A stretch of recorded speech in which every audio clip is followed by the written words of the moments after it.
Welcome to the FML Podcast, the podcast on a mission to uncover actionable insights, explore the latest trends, and to catalyze your fintech's growth. Join Growth Gorilla's founder and managing director, Shamir Sachdev, and some of fintech's hardest-hitting marketers and leaders.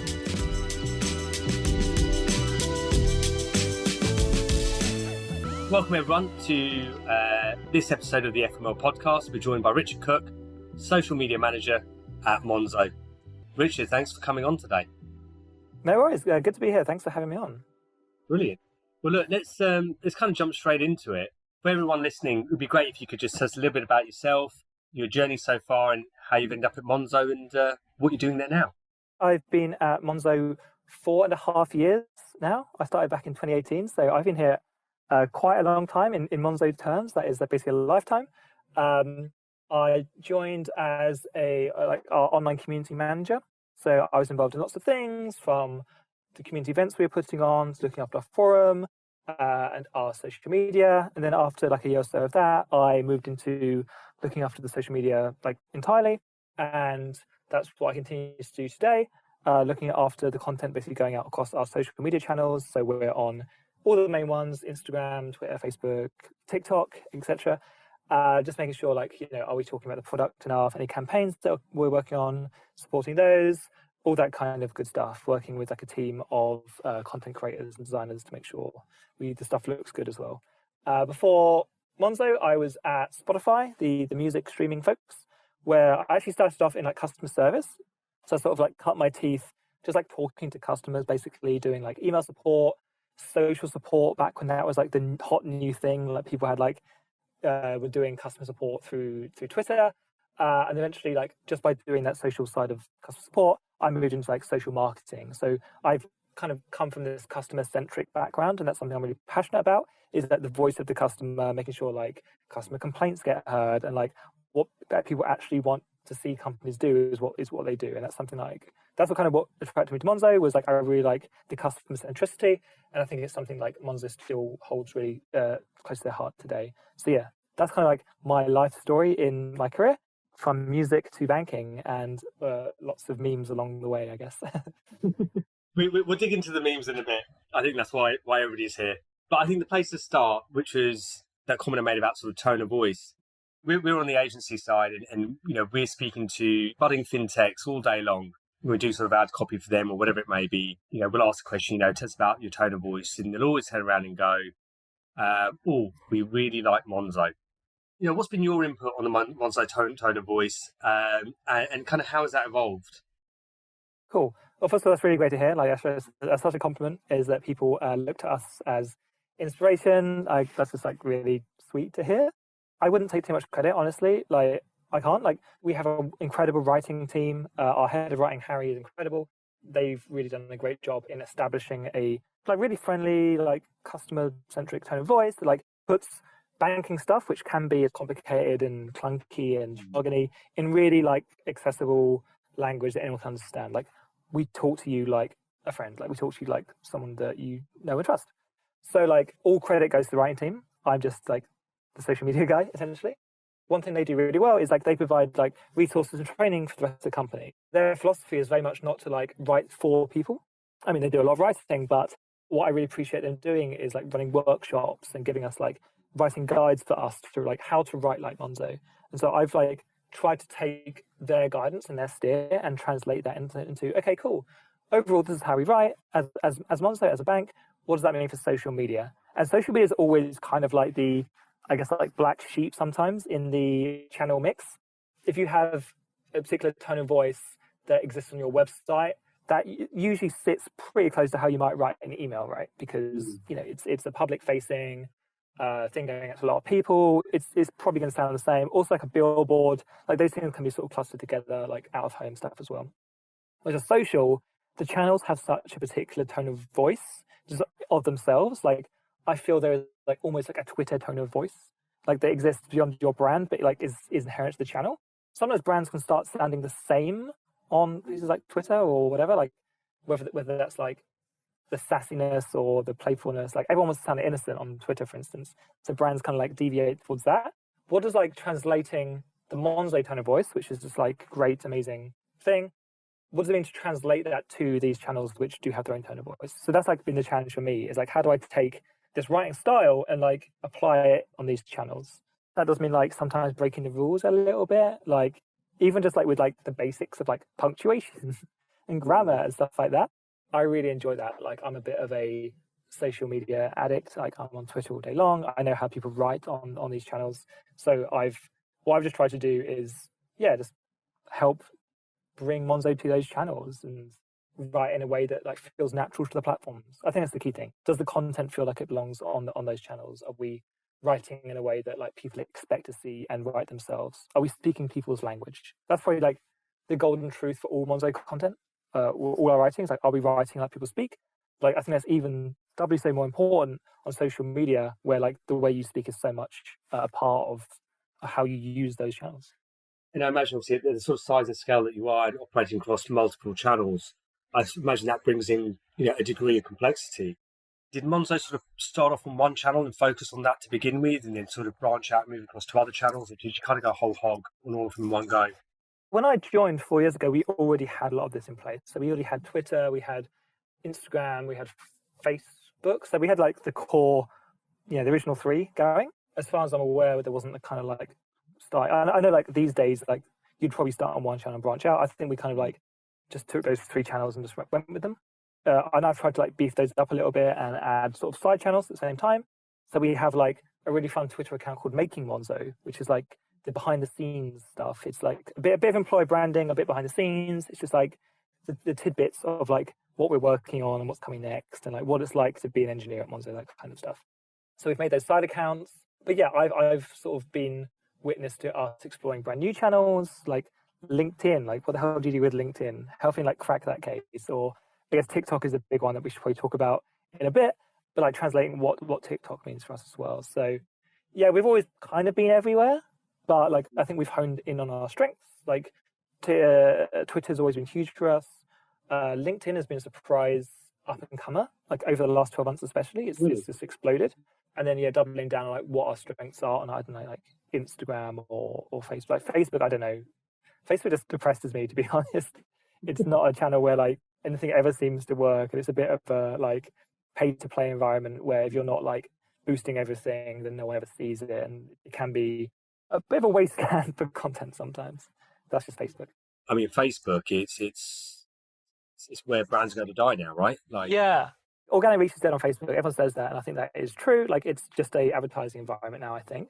But people talk about like the Facebookification of LinkedIn. Everyone like bemoans that. It's like, oh, it's like, oh, it's awful now. It's like, what? Like, it was not better before when it was just like boring business updates and like people bragging and like making up fake stories and stuff. I really like LinkedIn now. Like, it's my guilty pleasure. I probably go there more than Facebook just to like scroll the feed.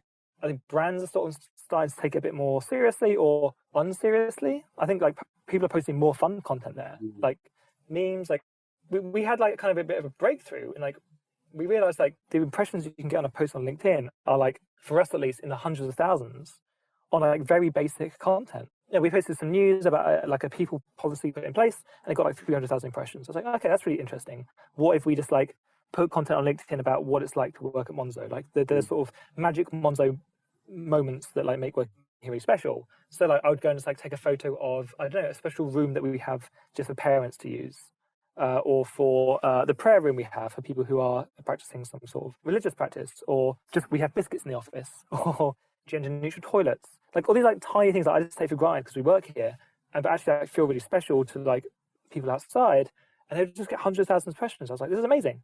Then we started trying with other content as well. I was like, well, what if we put memes on LinkedIn and that kind of stuff? And the numbers are just like, it's probably our biggest channel now, just in terms of like reach, which is like 12 months ago, I was one of those people on Twitter who was like, LinkedIn's the worst channel in the whole world and I'll never use it. But now I've become a bit of a kind of like addict. It's just like, you just get a lot of wins, and it feels like easy wins. And it feels like it's a little secret, like no brands are really touching it. But I'm like, I get why brands don't like it, because it feels like, oh, it's just for like businesses and stuff like that. But everyone on there is a potential customer as well, right? Like every person is a person. That sounds, try it, but like it's not just B2B, because behind every B is a C, right? Like there's a whole bunch of people on there, and they like content as well. So like put it in front of them, see what they think. You do see some like pretty hot takes and like not always the best opinions on there. There's a lot of people posting on there who's like, they haven't been like through the decade of posting on Twitter that really kind of like hardens you into being careful about what you post. You do see some wild stuff. But yeah, it's like a little bit up for grabs, I think, and people should take it more seriously. I remember that community building was quite a big part of Monzo's strategy, especially in the early days in terms of them acquiring customers and referral schemes, member schemes and all the rest of it. Yep. How has that developed over the last few years? And how does that work with your community management strategy or your community building strategy? Yeah, really good question, and one I'm super qualified to answer because I joined as the community manager. And at that time, I was joining like a very rich history of Monzo and its community. Like we always say that, the first 100 or so people to get Monzo had to physically come into the office to get their cards. So there was always this like real closeness with our community. Like we used to do a lot of like hackathons and meetups and like anything to like physically meet people and talk to them to find out like what they want, so we could build a product that worked for them. And like I think we had great success with that. Over time, like those events grew and we took it online. We had like online community forum, which we still have today, and that became like the place where we would engage with our community and give them sneak peeks about things we're working on. Go to them like when we needed to make big business decisions. Like we famously, they helped us pick our new name when we had to change our name a few years ago and introduce some new fees, all these kind of things. And then which were kind of like stunty community engagements, but like there was a true like engagement with our community, which we still do to this day. We have things like Monzo Labs, which is the kind of like opt-in program where in the app, you say, I want to try new and experimental unfinished features. And in return, I will give you feedback. So like we can like get feedback about things that like aren't even rolled out yet. So we start getting like, closing that loop with the customers even before we rolled out a feature, which is super valuable. And like numerous products that we rolled out have gone through that process. The hard thing about community is scaling them up, honestly. Like there's only so many people you can get in a room. Yeah. And when you take things online as well, like where do you go from an online forum? And that's like the challenge I faced a few years ago. Like basically when I joined, was like we built the community to the space. How do we continue to grow this in like an authentic way? And it's hard because like not everyone's always going to want to join a like online forum. I don't know if like that is like the best format to really do that. But I think like social media channels are like all about community. So I saw like social was the future of community at Monzo, like reaching like, now that we have 5-6 million customers rather than 500,000, how do we reach them at scale? It's like, well, social media, like it's a great way to like talk to people and for them to talk back, for us to engage. And that's something we continue to do to this day. So like I see our like social channels as kind of like the natural evolution of like the community building we've been doing the whole time. And we also have some like more community specific things going on. Like we have a Facebook group called the Monzo Savings Squad, which has I think like 15,000 members in it. And it's a place for like Monzo customers to talk to each other, help each other along with their savings goals, that kind of things, like tips and tricks for getting the most out of Monzo to meet their like whatever it is they're trying to do with their money. There's a lot going on. I see social as the heart of that. That is like where we are talking to customers. Even just like if we post a conversation starter on Twitter, it's like, hey, are you going on holiday this year? What's your budget? That kind of thing. Starting conversations around money feels like, the evolution of what we were doing 5 years ago of inviting people in and talking to them, except we can do it at like a much bigger scale. If you kind of had to do it all over again, and bearing in mind we're 5 or 6 or 7 years on from kind of when Monzo first sort of started, would you kind of kick off with community management the way that was been done before, as in the physical type stuff, or would you launch straight into the social type of things and start engaging with consumers, across social media? I guess both. You can't really ever beat face-to-face conversations, right? Like if you're the head of product or something for like a new startup, a new app, pretty much the most valuable thing you can do is just like talk to customers and be like, show them the product. Like, what do you think of this? What do you think of this? Like, tell me what you hate about this, and getting that like raw feedback. So you can never really beat just like getting people in a room and talking to them.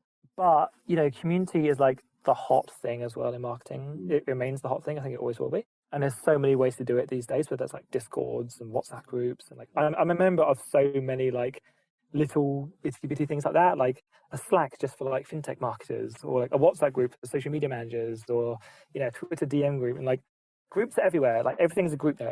Everything's a community. And like, if you can build a community around your brand, which like I see a lot of companies doing or trying to do, you can really like kickstart your growth, I think, in a way that doesn't require huge amounts of spend. Like, it doesn't cost you a lot to like get people rallying around your brand. If the brand is something that people would care about, yeah, there's always a place for community. Yeah. Whether that's in person or online, I think the answer is both, because both work, I think. Would Monzo be Monzo without the community and their social media?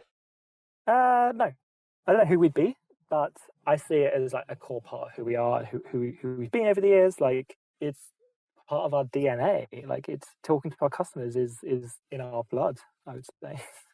You're saying that LinkedIn is one of your best performing platforms at the moment. Is it your favorite platform, or do you still have other platforms that you prefer? Is there a specific one that you prefer engaging with audiences on? Personally, like, I love Twitter. Like, Twitter is my personal favorite channel. You know the thing where Twitter tells you how many tweets you've sent? Yeah. I've sent like 35,000 tweets or something. I've given far too much of my life to the Bird app. It's not healthy. But like, I just love that kind of like always on discourse. Like, everything is real time and instant. Like, I'll always have a window up with like TweetDeck open, so I can see like what is happening in real time, both for my own interests, like what's going on in the world and politics, or just like UK Twitter today. Also Monzo. So like, I have like a column just like, what are people saying about Monzo this second? The speed of the updates tells me if something's like wrong or hot. You know what I mean? Like, I can be like, we're getting more mentions than usual right now. Yeah, we have like social listening tools and all that stuff as well. But like, I also just have like one eye constantly on that like raw fire hose of like conversation. And I think Twitter is like unique in it gives you that like real time pulse of what's happening. Mm. Like, if something breaks or goes wrong, you'll see it on Twitter first. I think people are very quick to like react to things. And that's also like what the opportunity is with Twitter as a brand, right? Like, you can be the first to react to something, and we can talk about reactive stuff. But yeah, that's why I love Twitter, is because everything is like now and trending and fast and quick and all that stuff. So I love Twitter. Whereas channels like Instagram are obviously great. Well, Instagram's in a bit of a weird place at the moment.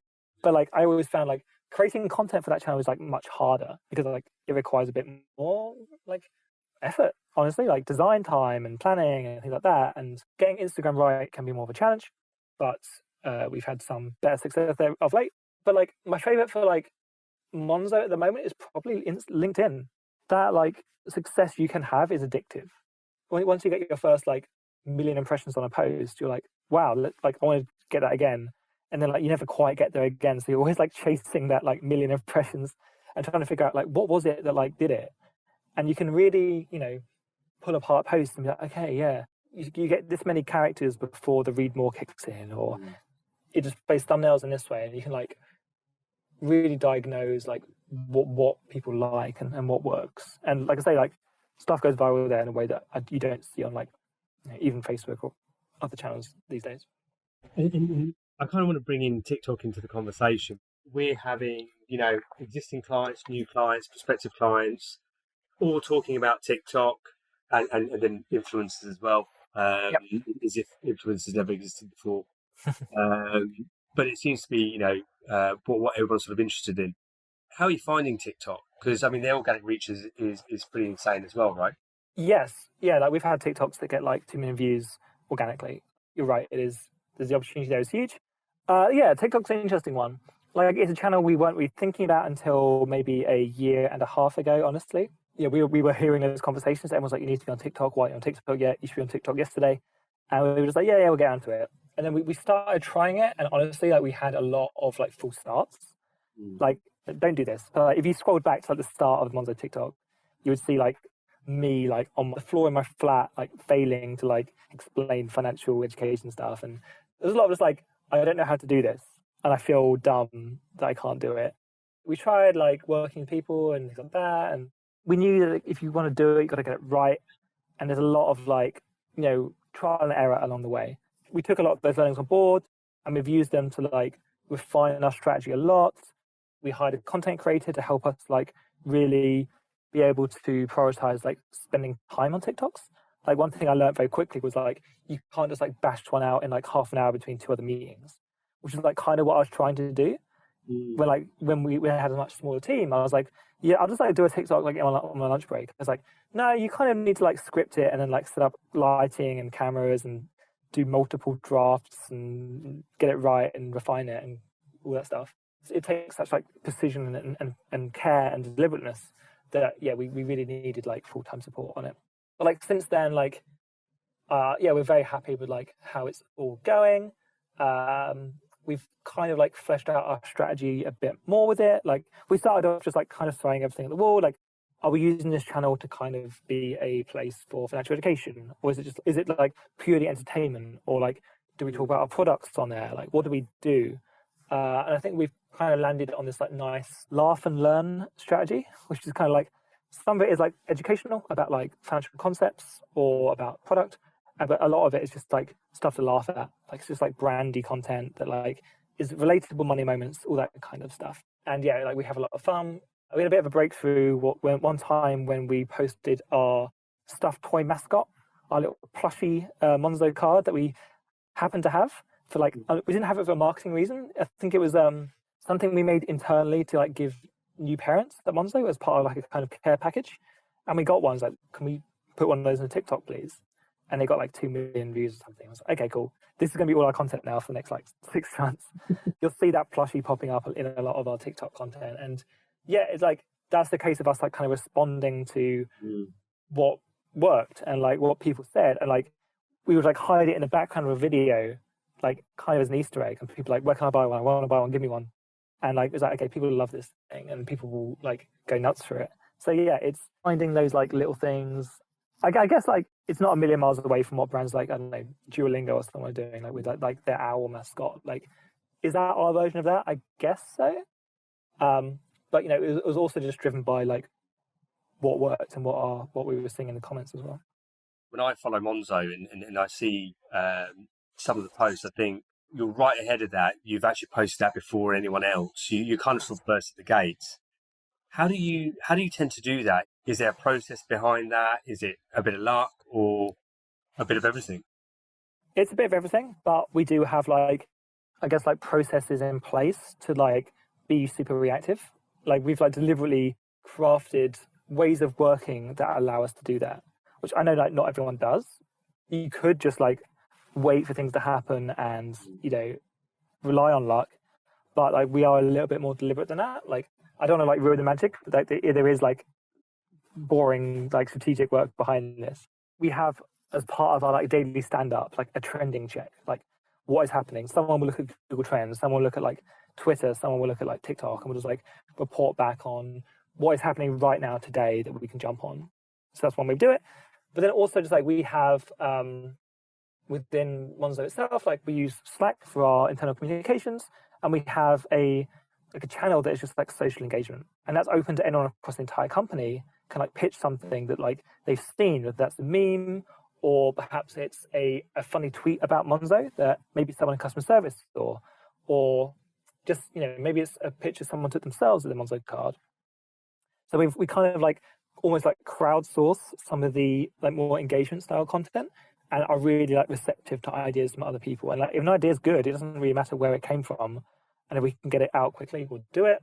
And we work very closely with our risk and compliance teams to make sure that like we have a framework in place to know when we would need like sign off on something versus like this is just like pure brand, essentially harmless, and we've all had a look at it and it's fine. Like that wouldn't need like to necessarily go to like our full compliance team for approval. And that lets us sort of remain a little bit agile and react to things like in almost real time. And I think there's like real value in being like the first responder to something, or the later you jump on a meme, like the less value you'll get out of it. Does that make sense? One of the best things we ever did was, I think like WhatsApp went down briefly in October like 2020 or something, and within like 50 minutes we had like a post out that was like, hey, WhatsApp's down, no problem, we've got you covered. When you send someone a payment on Monzo, you can also attach a message to it. So it's like sending someone 1p to ask them what they want for dinner. And like we were able to do that. Like I've got a record of the chat history, and it was literally like 15 minutes from like WhatsApp's down to like post it out. I was like, I'm so proud that like we were able to have that environment to be super reactive. Was that like one of the best performing sort of reactive posts that you put out there? Yeah, that's one of our top performing ones. I'm trying to think what other ones would be. Our best performing posts are always reactive, like without a doubt. And it's usually things like heat waves or things going down, like things that are like national conversations or what would be like a trending topic on Twitter. So yeah, like the World Cup, we did a whole bunch. We've done stuff for like eclipses. It's like anything like we can kind of make it relevant to Monzo, we will do so. We're kind of lucky in that like being a brand whose subject matter is like money means that you can kind of almost talk about anything, because anything that you can use money for, which is basically everything, you can make relevant. Whereas like if you're a brand that sells, I don't know, crowbars, like what are you going to do? Like it's going to be very difficult. But like, you know, that's also I think a trick is what's your like niche. Ours is like probably like spending or something like that. Whereas I really like how brands like Specsavers kind of own the concept of like mistakes. Like, and they'll like reply to anything with like, oh, you should have called us next time. It's like they can just do that for like any mistake. For like, they're really good at that. It's like, what's our version of that? Or like, I saw Nando's posted some social content this week around the heat wave, and they just kind of like put like today or today's date at the top of the Nando's heat scale. It's like cool. Like their niche is like heat, so like anything they can just like react to heat stuff. It's like our thing is like probably money spending. We can like hopefully own that space just by being like the first and loudest to talk about it. Do you think that's sort of like a core part of developing a social strategy is kind of ideating what you can own and what conversations you can own, and then being able to leverage it? Yeah, I think it's like, what is your like reactive strategy? What levers can you pull? Like what templates can you build? So like I have like templates that are ready to go that I just, in Monzo, you can put money in what we call pots, which is like sort of different ways of bucketing your money. I have a template that is literally like a drag and drop. I can put any image in that and I can put any title on it, which means that like if there's something that we think we should, let's mock up a pot for this trending topic and make a joke about it. We can do that in like 5 minutes. It's like ready to go. So like that's like tips and tricks you can sort of put in place. Is like make templates, make things that like are customizable so that like you don't have to like start from scratch every time. And that just means that you can make it look like you're like even quicker than you are, because it's almost like you've reacted instantly, which is the dream, right? You're giving advice to social media managers out there, and perhaps not just within fintech. What's something that's like, you know, you kind of mentioned it, but what's something that's sort of super low effort but has been really sort of high reward in terms of your posting and social media efforts? Like low effort, high reward is probably just like really basic tweets or like copy only stuff. Like when we think about social content, we often think about like highly polished, highly like complex, visually exciting assets. But like, I think one time we just tweeted something like, you found a 5 on the floor, what do you do with it? Or like, if you owe someone £9.98, are you paying £9.98 or do you give them a tenner? That's like a 2-second conversation starter, and it can drive like hundreds of engagements. On LinkedIn, like this week, we posted shout out to anyone who's going into the office just for the air conditioning. That was it. There was no asset or anything, and it got like 300,000 impressions. It's like, don't be afraid of like what looks like low effort content.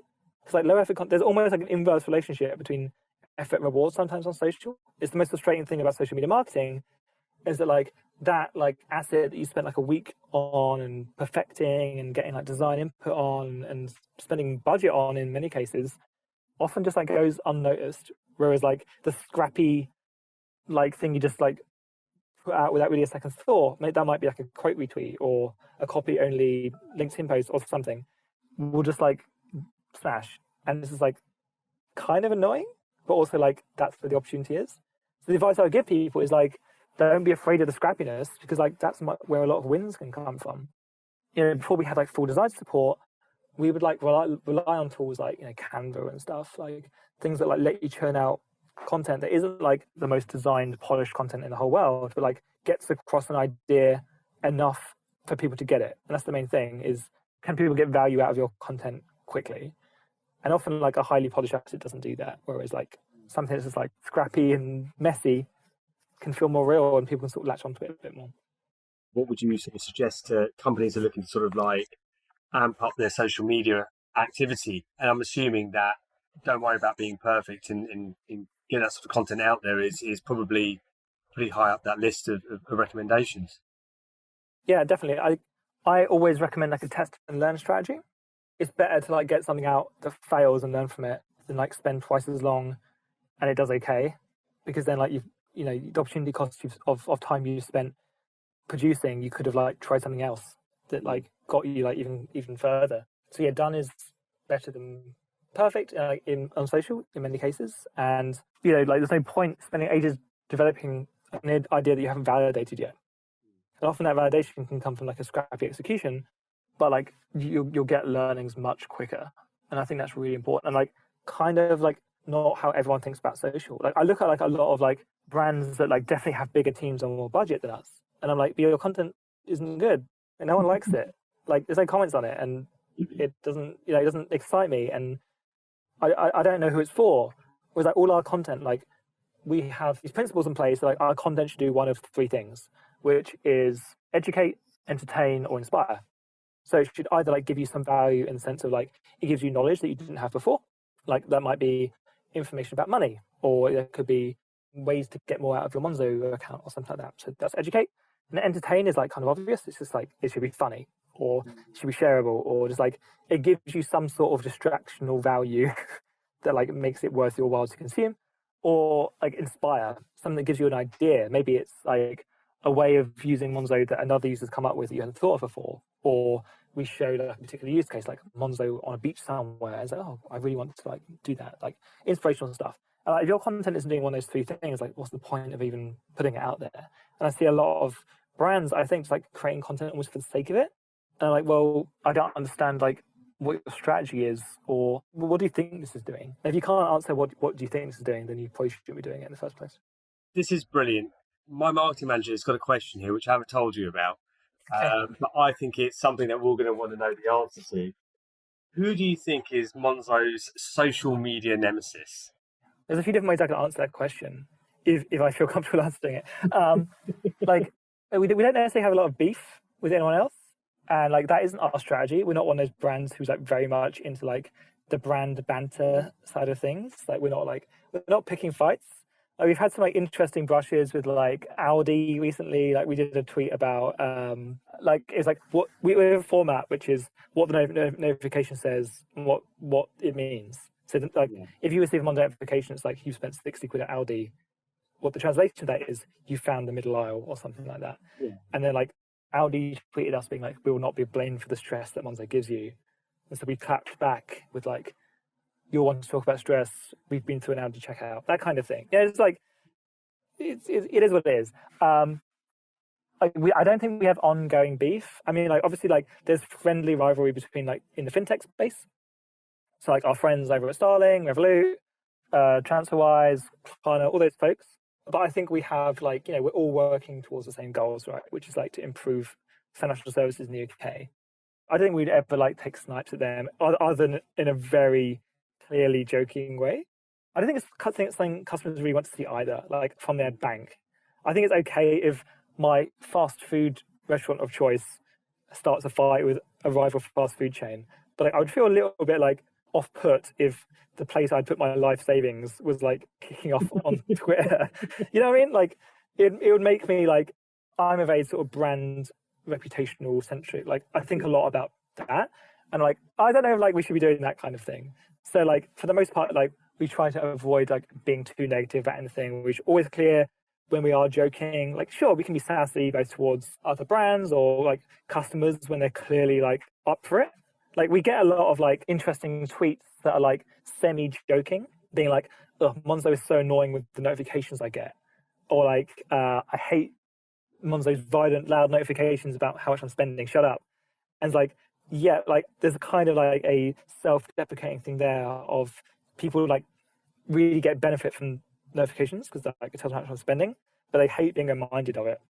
The best example of that is we used to do a thing called Year Monzo, which is like an annual roundup of your spending, similar to sort of the Spotify Wrapped campaign. And people like in a very joking way were like, "I hate this," or like, "Please don't show me, I really don't want to see it." And would do these like self-deprecating jokes, being like, "Ugh, Monzo, please don't tell me how much I've spent on sweets this year," or whatever it is. But like, they didn't have to see it; it was opt-in. We would like take those comments that were like joking about how much they hated it and just like aggressively retweet them. or like put them on Instagram, or just like make a big deal about how much people hated this thing in a way that like, you know, was clearly a joke. So in that case, like, I guess like our biggest like nemesis is like with ourselves or our customers in some cases, but like there's no like malice whatsoever. It's very like, you know, we're in on the joke. It's almost like more endearing to be in on like a bit of a self-deprecating joke than it is not to be. Let's jump into the quick fire round. What podcasts do you have on repeat at the moment? Podcasts I listen to like every episode of, which is rare, called The Content Minds, and it's just two guys talking about kind of like the theory of content through like what is happening on like, you know, social channels and things like that, and like that provides really good sort of broader context. They're not really talking about brands, it's often like consumer behaviors and celebrities and things like that. Overall, like what we're doing when we post stuff online, like what are we doing this for? But like in the social media space, the Social Minds podcast is really helpful.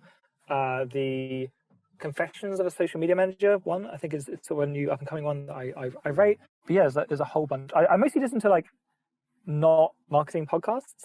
I listen to like weird true crime podcasts like everyone does and all that kind of stuff. But yeah, a good mix. Like I think it's healthy not to consume too much like marketing industry content, but it's good to also stay informed.